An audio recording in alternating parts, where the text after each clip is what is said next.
Welcome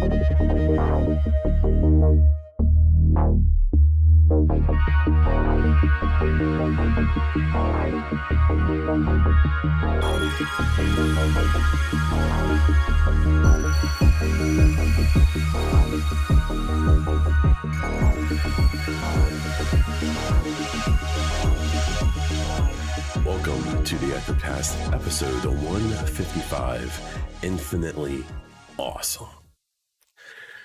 I am Morgan, aka Bon Diesel, and this is a podcast about gaming, tech, and whatever else I feel like ranting about. Please take a moment to subscribe to and rate the podcast on whatever platform you listen to it on. Comments, likes, and subs on YouTube, retweets on Twitter, and iTunes reviews are the most helpful. Also, be sure to let me know if you have any questions or topics for the show by replying on Twitter or down in the YouTube comments. You can also head over to Patreon and let me know over there. Thank you to this month's Patreon supporters: PK, Uber Timmy, Hassan, Darren, Christian, Man-Made Golf, and Dale.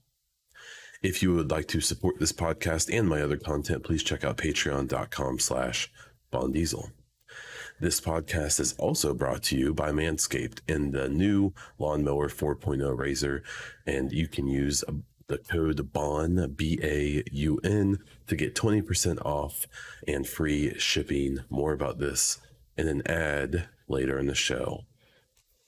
This week, we are going to talk about Halo Infinite PvP thoughts, some Insomniac news, the Division book cover, other Division stuff, listener questions, content updates, and more. Jumping right into it, we'll talk about Halo PvP and the Halo Infinite flights. Last week I didn't record, which I'll explain later. But last weekend and this weekend, I'm recording this on Sunday afternoon. They are running Halo Infinite flights, and they've opened it up to a whole bunch more people. This is essentially a beta test for all intents and purposes. And the first beta they did a few weeks ago, a month or two ago, was PvE only. It was bots that you're playing against, and then they opened it up for like an hour where it was actual PvP. These flights have been full PvP. Last week was mostly the 4v4 Slayer, and this week is a big team battle, which is actually 12 on 12, 24 players. They also have some Slayer going on, I think, that has like capture a flag and stuff like that. That's also been in big team battle. So I've played quite a bit. It's really good. It's better than I expected. A lot of people consider Halo Infinite to be kind of not Bungie, but 343's like last chance with Halo. I don't think that's true. Even though Halo 4 and 5 weren't received really well, I think they still did okay. There could be some significant change I could see happening if it doesn't go well, but I think that Halo is going to be around for a really long time, and that's been reiterated by people at Xbox. So it's not like if this goes badly, it's the end of Halo or 343. That said, I don't think it's going badly. These flights, especially considering these aren't supposed to be finished, this isn't a finished gameplay, it's very good, and it feels very finished. It looks really good. The graphics are great. It plays extremely smooth. There's some unbalanced stuff. That's what they're doing these tests for, is to see what stands out so they can try to rein things in before the final release. I did make the mistake of going to the Halo subreddit, and of course everyone there hates everything. I've come to learn that while veterans and gaming communities, specific communities especially, can be very valuable because of their knowledge and their history with things, they can also be completely useless because it's it's not. You know, a lot of people get stuck on what they knew, and if it's not just like that, it's not good. So it's like you wouldn't come to me and ask me how to fix Breakpoint, Ghost Recon, because I would tell you to stop and delete it from the internet. So, you know, it's kind of that same idea, right? So it's so fun. And for me, it was a matter of I haven't really played Halo since Halo 3. I played a bit of like ODST and Reach. I played 4 and 5. I really don't remember much about them. And I didn't play much PvP in either. A few months ago, I checked out the Master Chief Collection and played it a bit and had fun. It was cool, but just wasn't like really into it yet. But after playing for like 2 or 3 hours, and you start to get because Halo has a very specific flow, and it moves differently than other games, and it just it feels different, right? It is just it's so good. It feels so good. It looks good. Like it looks like Halo. A lot of people complain about 4 and 5. Like there was just something off about the aesthetic. Well, there's been a lot of talk about how with Infinite, they're really trying to go towards making it feel like Halo, like going back to its origins. When everyone was complaining about the graphics in the demo from last year, they were trying to say like, hey, we are trying to kind of pull back and give a more OG Halo feel. Maybe that was a real answer. Maybe they were also kind of trying to cover up the fact that it didn't look great. You know, it was a little choppy and a little less than detailed, a bit early, you could say. But it looks so good. It plays so well. The guns feel great. The vehicles need a little tuning, but they're good. Like throwing grenades, using the hammer, sniping, like it's just so Halo, and it's so good. The real frustration I've had is I enjoyed watching streamers play it and really enjoy it, but like there was a really frustrating moment where I was watching I think it was Lupo and some other people play, and they're just really stuck on the idea of that there has to be a battle royale, and I think that a battle royale would work. The game feels so good, you could definitely do that, and they probably will, right? But the problem is that what we need to realize is that not not every successful game is successful on Twitch or YouTube or whatever. There's games that have solid player bases who have garbage viewership on streaming platforms. And while you can, in some ways, see how healthy a game is by seeing how it does on those platforms, I don't think you can long term. I think you can gauge short term interest in a game that way, but not every game is fun to watch. Not every good game is fun to watch. I will still happily argue that I think the Division 2 are great games. I will not argue that either one of them are fun to watch. I don't think the PvP is fun to watch because it's so samey and it's so cheesy, and it's just not. It doesn't feel skillful. It just feels very just like just throw everything out there and then either you win or you don't. And I don't think the single player is very fun to watch either because once you've seen someone do a mission once, you've seen them do it 100 times. But I think it's a really good game and it's fun to play.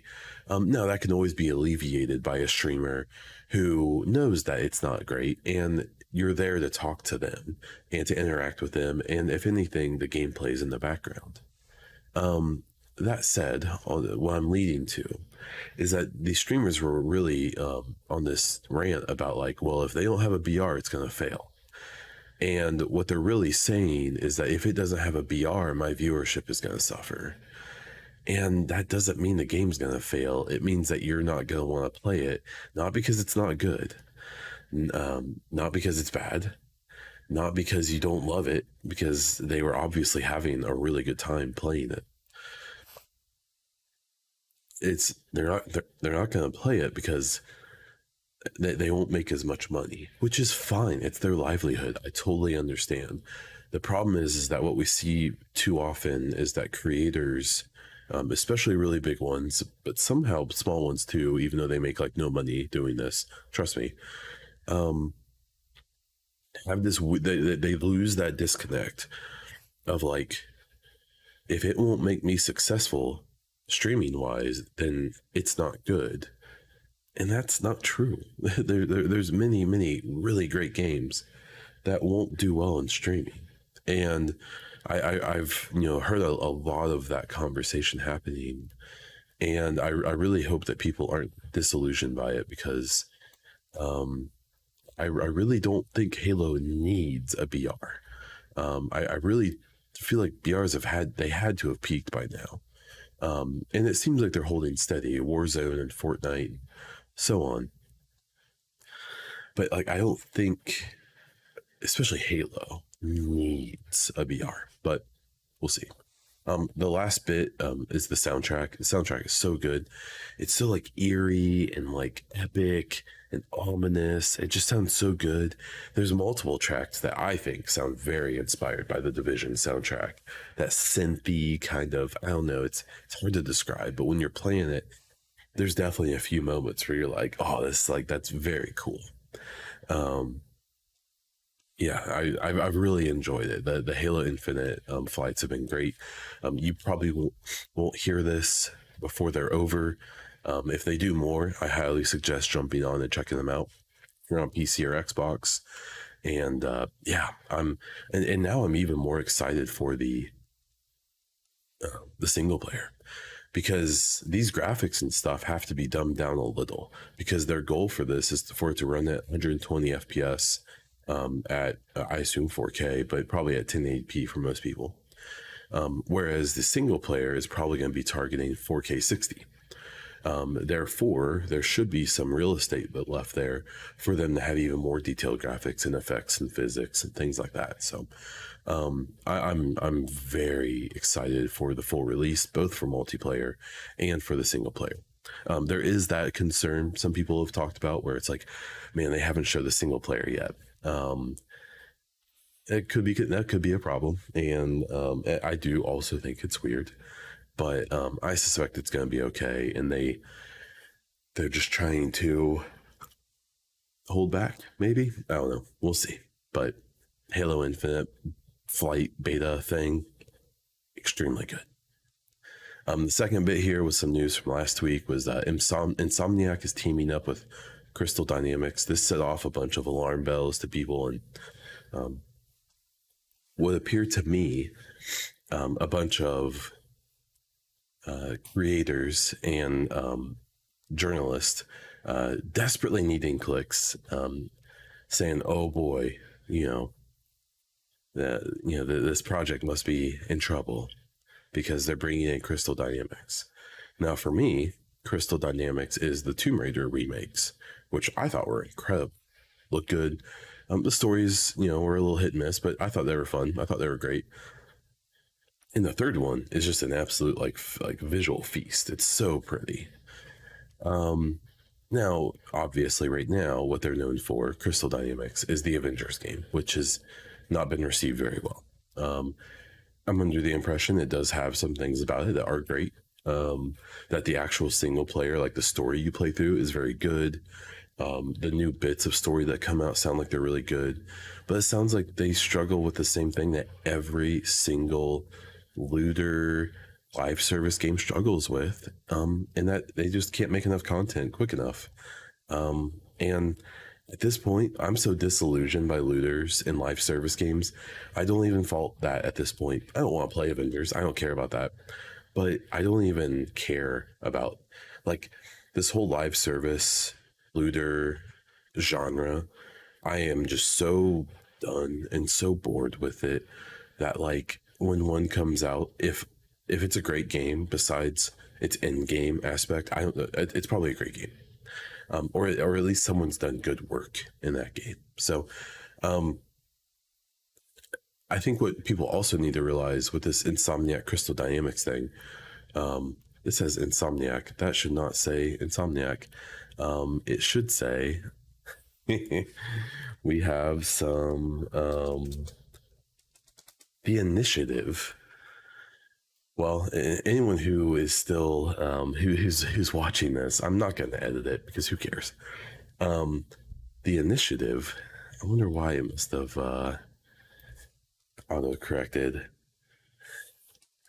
Um, the initiative is teaming up with Crystal Dynamics, not Insomniac, um, and it's because the initiative's current lead was the old Crystal Dynamics one during the Tomb Raider games. So there's obviously connections there that he has. And it's completely normal. Crystal Dynamics, a bunch of studios have done support work for other games. I was looking into it, and I guess Crystal Dynamics has done this with a bunch of games that you never even would have thought they did. Now, it could be as simple as a publisher or a dev comes to them and says, "Hey, we need someone to pump out like 5 different car models. Here's the scale that we need. Here's the aesthetic, and a bunch of random bits that would be inside a house." And then they'll do that. They'll give it to the dev who's asking for it, and they'll plug that into their game. They just don't want, they don't have enough resources themselves, and this is a super normal thing to happen in the industry.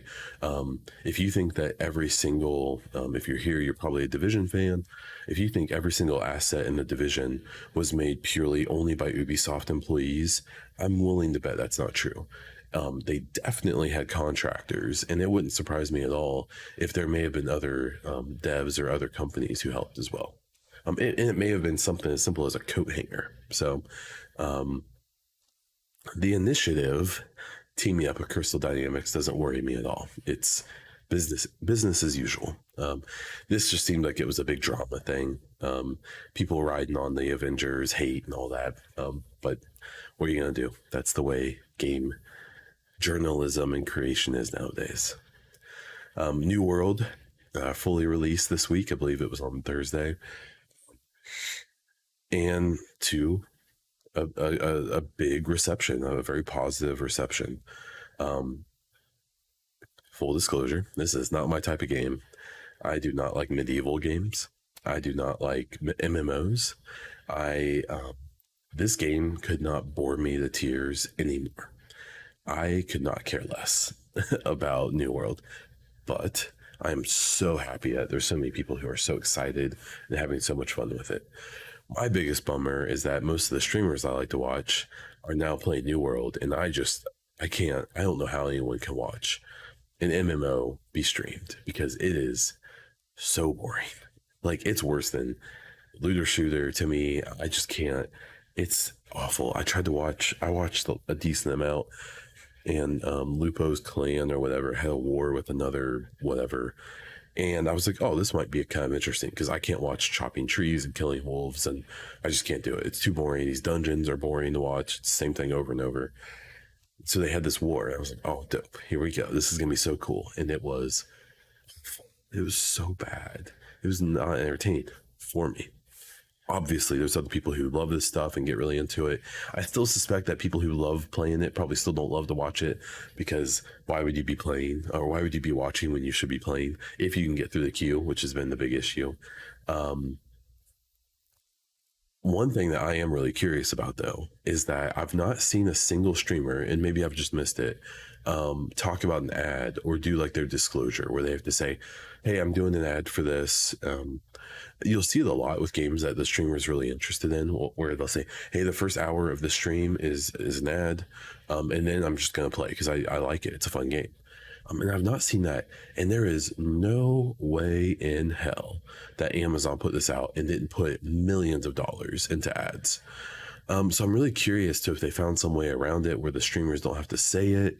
Maybe they're providing revenue in some other capacity. It's interesting. And so if you've heard of streamers doing ads for New World, let me know, because I've not heard anyone acknowledge it. Or maybe Amazon knows that it's such a desired product that they didn't need to do streamer ads, but I highly, highly doubt it, because I really don't, there's no way, I don't know. We'll see. I am curious. Again, to make very clear though, it seems like it's had an extremely impressive start. One of the most played games, if not the most, on Steam. It's getting tons of attention. Obviously, it's had some issues, but they do seem to be trying to resolve them quickly. And this is Amazon's first big success. If you don't know, this is the first Amazon game I think that has made it up to publishing. They've had 2 or 3 other games that got canceled before they got published. So congrats, I guess, to Amazon. I don't know how much do you congratulate like a company that could like just can do whatever they want. But it hopefully, you know, more competition. Maybe they'll make games in genres I care more about, and that would be really cool. But we'll have to wait and see. We actually, this is a bit of a throwback to the original EchoCast. Of we have multiple Division stories to talk about, and one opinion piece, I guess. But well, the first thing I'm going to mention, because I think it's been resolved by now mostly, but the patch for the bugs that were prevalent a couple weeks ago that didn't mess more things up. I saw people kind of saying like, man, like what's going on here? Like, why is this such a mess? Where people couldn't load their characters and stuff if it had like a certain piece of gear. It took them a while to fix it. It's probably because there's no one working on it. Like let's be straight up. Now, obviously, I'm sure they had to pull people from somewhere to fix this. It is curious to how like if they were just doing like a maintenance patch, how did they like how would that get screwed up? Like how would they mess with something? I don't know. Obviously, these games are just big tangled messes of code, especially 2 years after they're released, and they've just been like fixing things and hot fixing things and throwing stuff together and just making it work. But man, it was a bad look. And I mean, maybe it was just me. I assume it wasn't, but it sure didn't make me feel good about this content we're waiting for. Because if they can't put out a patch without junking the game up for a long time, really, like, I don't know. It's very interesting. I'm very curious to what that may mean. We did get a cool a bit about the Recruited book that's coming in February, I believe. They revealed the book cover, and there was a short little Q&A with the author. He didn't reveal really anything of substance when it comes to what the book's going to be about.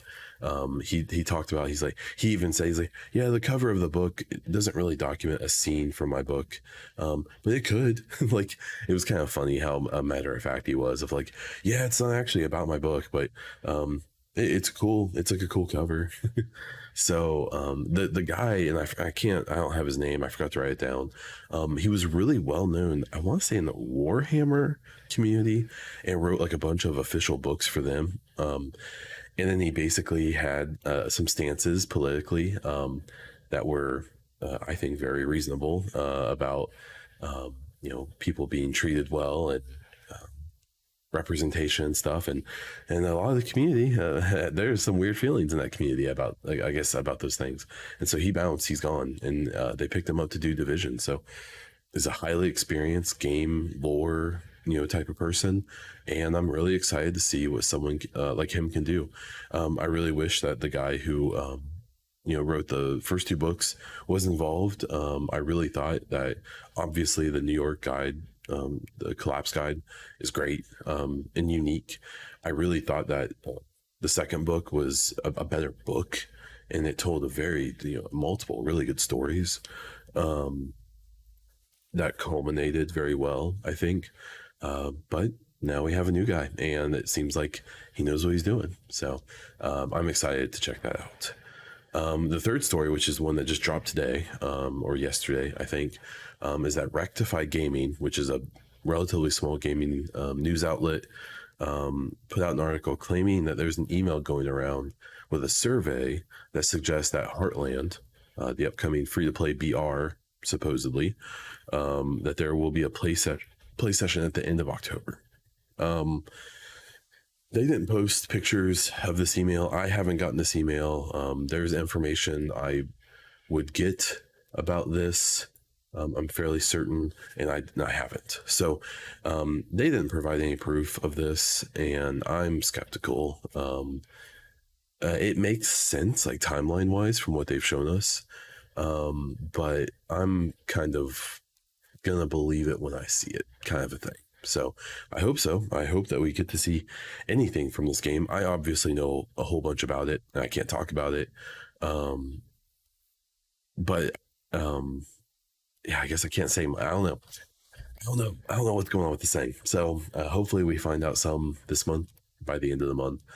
Maybe there's going to be a Ubisoft Connect or Forward or whatever they're called, and they'll talk about it. I would think that Heartland would get its own little showcase, and then maybe they would talk about the Division 2 content in a Forward. But I don't know, man. We don't know anything.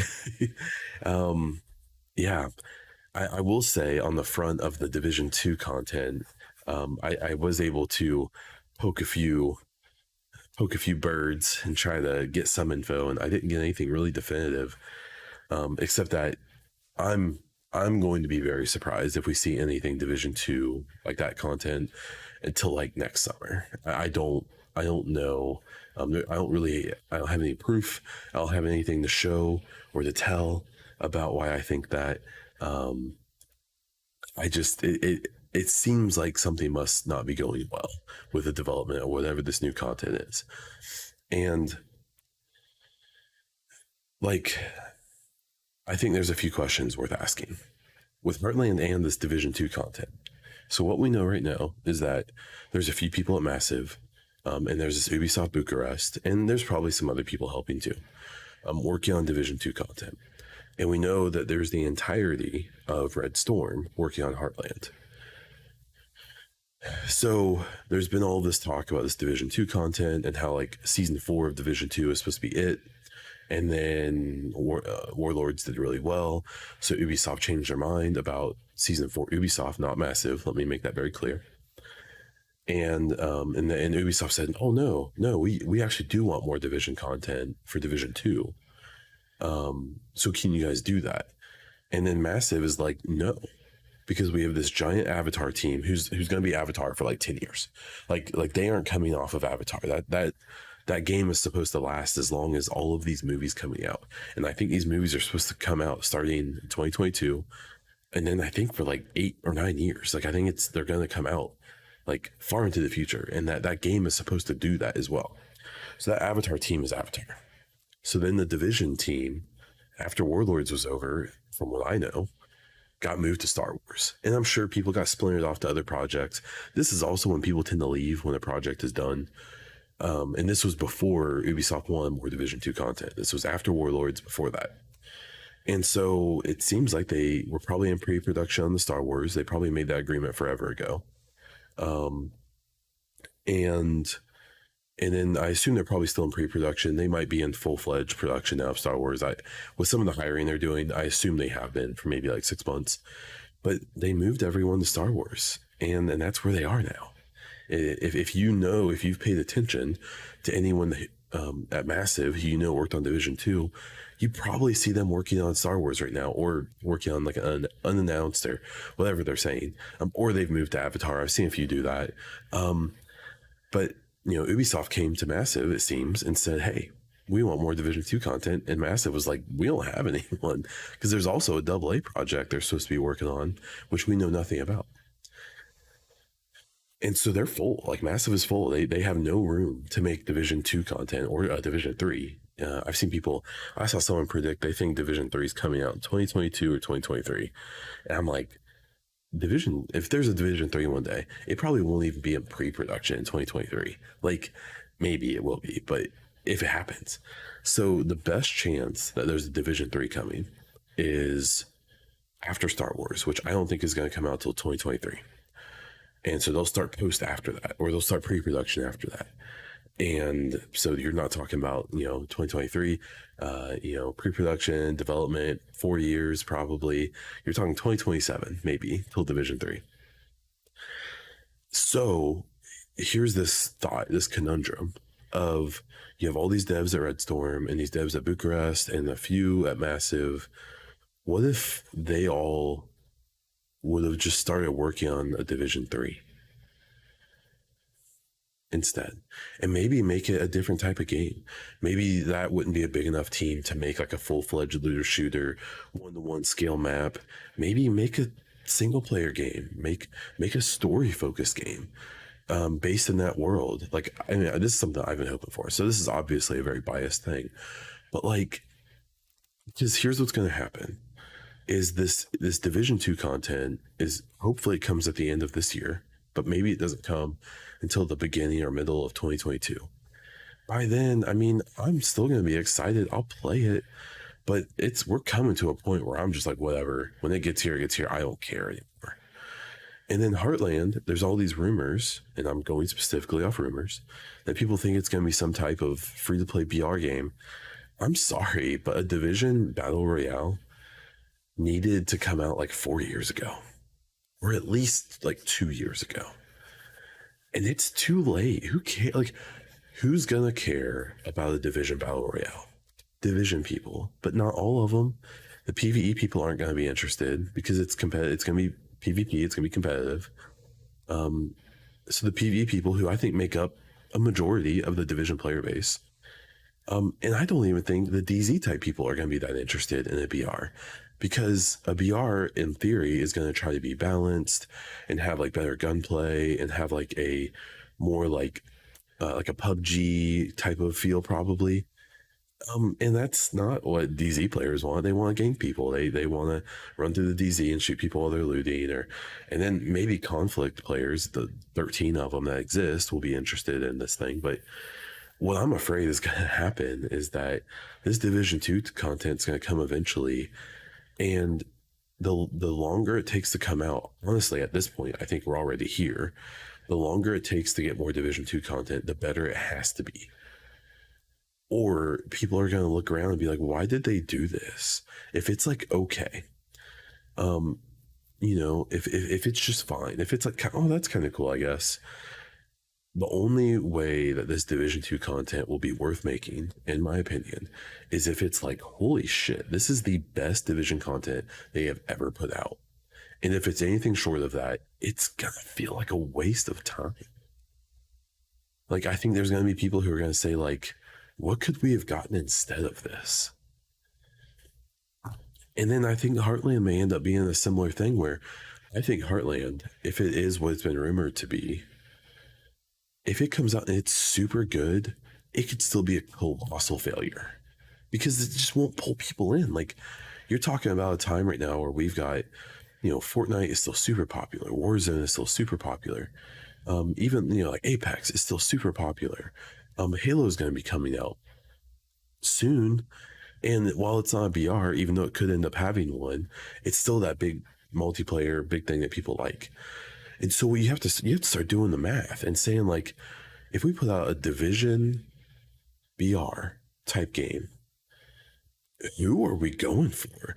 Because the Division community and the people who it's going to target are not enough people to sustain a game. This game will get hyperscaped in a month. And that would be even more tragic if it's great. And if it's been crafted and worked hard on for multiple years by people who are great at their jobs. Red Storm is incredible. We know Terry and all these people over there, Keith and Tony, like, they're amazing. They're great. And I'm sure they're putting time in and making a great game. But my fear is that it could come out and no one could care. It could be a fart in the wind. And people will be like, oh, wow, Division did VR. Didn't they already have one? Survival. But they didn't do anything with it. That was kind of cool. I remember that. Didn't that come out before PUBG? And then they did nothing with it ever. Nothing. I'm frustrated because I don't think whatever Division 2 content is coming is going to be like 10 out of 10, the best thing ever made.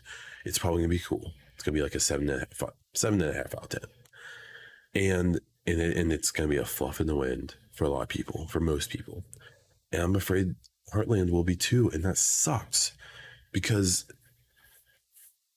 here's an honest question. So it seems fairly obvious that we all know that when Division 2 came out, there was all this talk about conflict was going to be like a big focus. They're going to have maps and new modes and all this stuff. And then the DZ, and we knew these two things were being done by Red Storm and focused on by Red Storm, and everyone loved that because they trust Red Storm with PvP. And then what, like 3 or 4 months after Division 2 came out, it was pretty clear they weren't working on it at all.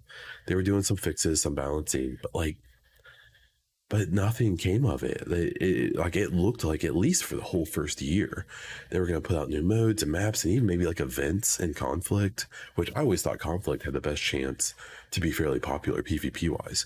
The DZ is just it's a thing. It's a failed experiment in my opinion, and it's a thing that some people love, but not very many. And it's just impossible to make good for a lot of people. So what we can surmise is that it's likely that not long after Division 2 came out, Red Storm got tasked with something that has become this Heartland thing. And part of me, like, I'm afraid that Heartland's going to come out and maybe get some attention and then fade. And we may have realized in hindsight that if Red Storm would have been kept on the DZ and Conflict and continued to polish that and build up Conflict and try to make it a thing, make it free to play shit, that probably would have been better for the franchise. It probably would have made more money. It probably would have been just as successful than what Heartland might end up doing. So I'm conflicted. I'll probably feel different once all this stuff comes out. I don't know, man. I think the lack of information makes it hard, and having that feeling slowly start to creep in of like, this franchise is never going to be what it could have been, and it's never going to be what it should have been. And there's so many people to blame. I mostly blame Ubisoft, like corporate, because it seems like and with a lot of games, but especially with Division, they're always happy to, do the ad campaigns and to let them make the game. But it seems like Ubisoft wants so badly for live service games to be their thing, but have a zero desire to actually follow through with anything. Maybe Assassin's Creed, definitely with Rainbow Six, but other than that, they don't follow through with anything. Division 1, Division 2, and they probably won't follow through with these other projects. They didn't with Hyperscape. I think that game still technically, you can play it, I think, but surely there's not more than a couple hundred people even looking at it. And it's because they don't, like, they think that they can just make a game, put it out, and then they want to wait and see how it does. But they don't actually want to dedicate. Like, it's a situation with Warlords, with Division 2, of they could have,